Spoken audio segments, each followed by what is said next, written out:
হঠাৎ ঢাকায় শাবনূর, এমন একটা খবর এখন আলোচনায়।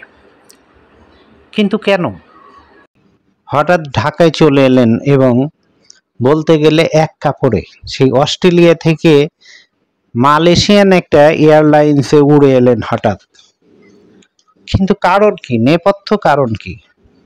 নিশ্চয়ই খুব জটিল কারণ। হ্যাঁ, কারণটা জানা গেছে। কারণটা হলো তার মা অসুস্থ, কিন্তু তারও নেপথ্যে একটি ভয়ঙ্কর বিষয় লুকিয়ে আছে। সেটা হলো হঠাৎ করে তার মা শ্বাসকষ্টে আক্রান্ত হয়ে পড়েন। দেশের শীর্ষ পর্যায়ের বিভিন্ন হসপিটালে শীর্ষস্থানীয় বেশ কজন ডাক্তারকে দেখানো হয় তাকে, কিন্তু ডাক্তাররা একের পর এক শুধু টেস্ট দিতে থাকেন, কিন্তু তার কোনো রোগ ধরতে পারেন না। এমতো অবস্থায় অত্যন্ত উদ্বিগ্ন হয়ে শাবনূর অস্ট্রেলিয়া থেকে চলে এলেন, এক কাপড়ে চলে এলেন ঢাকায়, এবং খুব কষ্ট করে টিকিট ম্যানেজ করে তারপরে তিনি এসে কোনো রকম মাকে চিলের মতো ছো মেরে নিয়ে আবার তিনি অস্ট্রেলিয়া চলে গেলেন। মাঝখানে যাত্রা বিরতি ছিল মাত্র 8 ঘন্টা, কেউ কেউ বলছেন আরো কম সময়।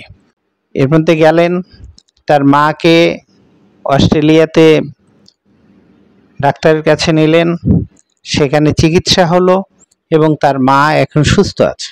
তো আমরা যেটা বলতে চাচ্ছি সেটা হলো, বাংলাদেশে যে ভালো ডাক্তার নেই তা কিন্তু না, কিন্তু ভালো ডাক্তার কে, ভালো ডাক্তার সেটা শনাক্ত করা এখন খুব কঠিন হয়ে গেছে।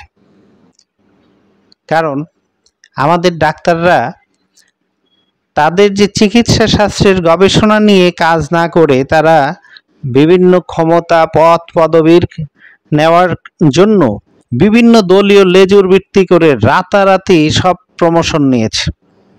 এই যে দুরবস্থা, আর এখানে রুগী দেখে একজন ডাক্তার, মানে রুগীর দিকে অনেক সময় তাকায়ও না, অথচ ফি নিচ্ছে 700 টাকা, 800 টাকা, 1000 টাকা, 1200 টাকা ইত্যাদি। হ্যাঁ, তো এই যে দেশের স্বাস্থ্য খাতের যে মারাত্মক অবস্থা, সেটাও কিন্তু এই শাবনূরের বাংলাদেশে হঠাৎ আগমনের মধ্য দিয়ে একটা ভয়ঙ্কর চিত্র আমরা পেয়ে গেলাম। শাবনূরের মা ভালো থাক, আর উত্তর আমাদের দেশের চিকিৎসা ব্যবস্থা এবং চিকিৎসকরা যেন দক্ষ হয়ে ওঠে এবং মানবিক হয়ে ওঠে, আমরা এই প্রত্যাশা করি।